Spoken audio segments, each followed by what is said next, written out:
ఈరోజు ఒక చిన్న స్టోరీ గురించి మీ అందరితో షేర్ చేసుకుందామని వచ్చాను. ఇది మీ అందరికీ తెలిసిన స్టోరీనే. రీసెంట్‌గా కర్నూల్ బస్ యాక్సిడెంట్ గురించి అందరికీ తెలిసిన విషయమే. దాని గురించి మాట్లాడుకుందాం. దానికన్నా ముందు ఈ షార్ట్ ఎవరైతే ఫస్ట్ టైమ్ చూస్తున్నారో వాళ్ళందరూ please do subscribe story teller entertainments. అలాగే నేను షార్ట్ పెట్టగానే మీకు నోటిఫికేషన్ రావాలంటే పక్కనే ఉన్న బెల్ ఐకాన్ కూడా ప్రెస్ చేయండి. సో, కర్నూల్ బస్ యాక్సిడెంట్‌లో చాలామంది ప్రాణాలు కోల్పోయారు. అది అందరికీ తెలిసిన విషయమే. ఇది ఎవరి తప్పు? డ్రైవర్ తప్ప, బస్సు మ్యానుఫ్యాక్చర్ తప్ప, లేదా తాగి డ్రైవ్ చేసిన బైకర్స్ తప్ప. ఇప్పుడు 2 స్టోరీస్ ఉంటున్నాయి. తాగేసి బండి నడుపుతా బస్సు గుద్దుకున్నారు. బస్సు ఫైర్ యాక్సిడెంట్‌లో చనిపోయారు అని చెప్పి. ఇంకొక స్టోరీ ఏంటంటే, తాగిన వాళ్ళు పడిపోయారు. ఒకడు స్పాట్ డెడ్. రోడ్డు మీద బైక్ ఉంది, బాడీ ఉంది. ఇంకొకడు పక్కన ఎక్కడో ఉన్నాడు.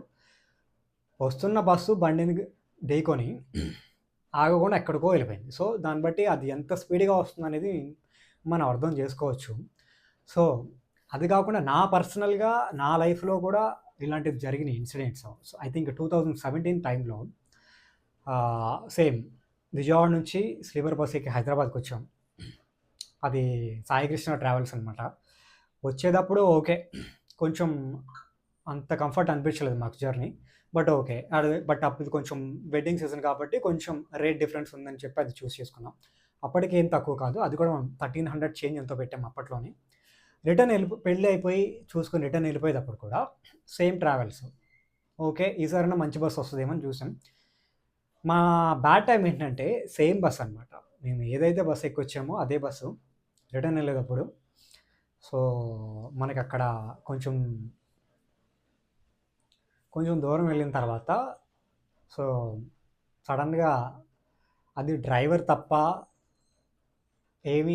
ఎవరు తప్ప తెలీదు. ఎందుకంటే మేమందరం పడుకొనున్నాము. బస్సు సడన్‌గా ఇలా వెళ్తున్న బస్సు గాలిలో 3 పల్టీలు కొట్టి పక్కకి పడిపోయింది. పక్కనే లోయలో పడిపోయింది. సో, నకరేకల్ అనే విలేజ్ దగ్గర. సో, అప్పట్లో ఒకళ్ళకి బాగా హెడ్ ఇంజ్యూరీ అయిపోయింది. బట్ ఇక్కడ ప్రాణం ఎవరిది పోలేదు కానీ సో, చిన్న చిన్న ఇంజ్యూరీస్ అయింది. నాకు లెఫ్ట్ లెగ్‌లో లిగమెంట్ కట్ అయిపోయింది. కట్ అయిన విషయం కూడా నాకు చాలా రోజులు తెలీదు. బట్ ఇట్లా అండ్ మొన్న రీసెంట్‌గా 2 మంత్స్ బ్యాక్ మనకి ఇక్కడ నుంచి మన అన్నవరం స్లీపర్ బుక్ చేసుకున్నాం. అది కూడా ప్రైవేట్ ట్రావెల్సే. సో, బట్ మెయింటెనెన్స్ బాలేదు. వైరింగ్ లేదు. ఛార్జింగ్ రాదు. ప్రాపర్ ఏసీ ఉండదు. బస్ అంతా బ్యాడ్ స్మెల్. సో, ఇట్లా రకరకాలుగా ఎందుకంటే మనం స్లీపర్ అనేది లగ్జరీ పడుకొని లేస్తే వెళ్తాం కానీ సో, దాంట్లోనే చాలా డేంజర్ ఉంది. కూర్చొని వెళ్ళడమే సుఖం అనిపిస్తుంది.